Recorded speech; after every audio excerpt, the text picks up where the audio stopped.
आजच्या दिवसाचा सूर्य अस्ताला जातो आहे.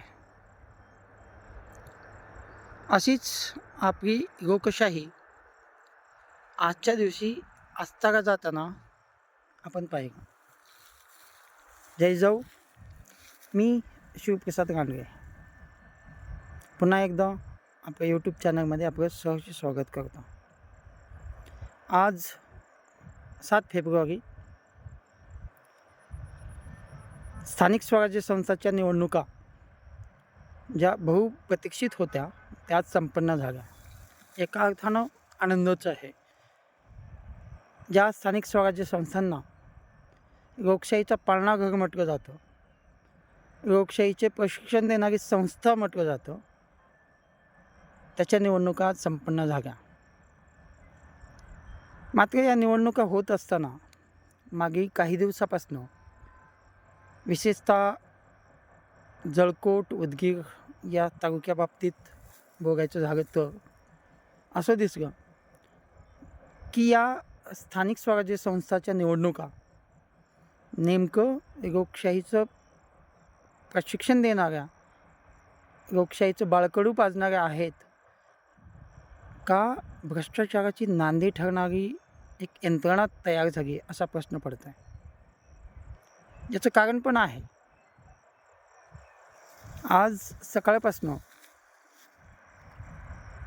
जळकोट तालुक्यामध्ये माहिती घेण्याचा प्रयत्न केला, कारण मी जळकोटचा रहिवासी आहे. त्याच्यामुळं मला ते इतर जागच्या ठिकाणपेक्षा हे सोपं होतं माहिती घेणं, आणि म्हणून मी तिथं माहिती घेतली. तेव्हा असं लक्षात आलं, जेवढे म्हणून राजकीय पक्ष या निवडणुकीमध्ये सहभागी झाले होते तर प्रत्येक पक्षाच्या उमेदवारांना वारेमाप पैशाचा वापर केला. मतदारांना घरोघर जाऊन पैसे वाटप केले. तसंच उदगीरमध्येही जाग्याच्या बातम्या कळत आहेत. आज आपण खूप दिवसापासून वाट पाहत होतो की या निवडणुका कधी होतील, जेणेकरून या निवडणुकाच्या माध्यमातून एक उमद नेतृत्व, एक नवीन नेतृत्व विकसित होईल. पण ती एक आता अंधश्रद्धा ठरली आहे असंच म्हणावं लागेल. कारण सत्तेतनं पैसा आणि पैशातनं सत्ता हेच समीकरण प्रत्येक निवडणुकीमध्ये दिसतं आहे. चाहे ते लोकसभेची निवडणूक असो अथवा ग्रामपंचायतची असो, प्रत्येक ठिकाणी सत्ता पिपासू लोकांनी पैशाच्या माध्यमातून सत्ता हस्तगत करण्याचा प्रयत्न हा मागच्या अनेक वर्षापासून होत आहे. किमान मागच्या 15-20 वर्षापासून तरी नक्कीच होत आहे.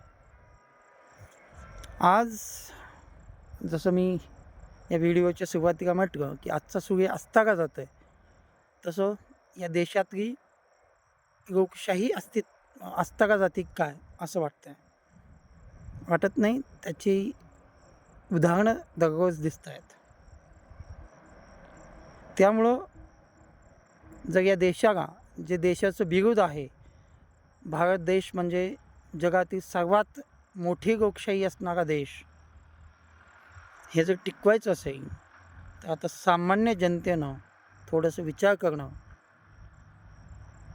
आणि ही लोकशाही टिकवण्यासाठी म्हणून ज्या लोकशाहीनं आम्हाला बोलण्याचं स्वातंत्र्य दिलं, भाषणाचं स्वातंत्र्य दिलं, आपल्या रूढी परंपरा पाळण्याचं स्वातंत्र्य दिलं, आपल्या धर्माचं आचरण करण्याचं स्वातंत्र्य दिलं, ती लोकशाही टिकवायची असेल आणि आपल्याला माणूस म्हणून जगायचं असेल तर किमान आपण माणूस असल्यासारखा विचार करावा. आणि 1500 आपण जेव्हा मतदान विकतो त्या बाबतीतही गांभीर्याने विचार करावा.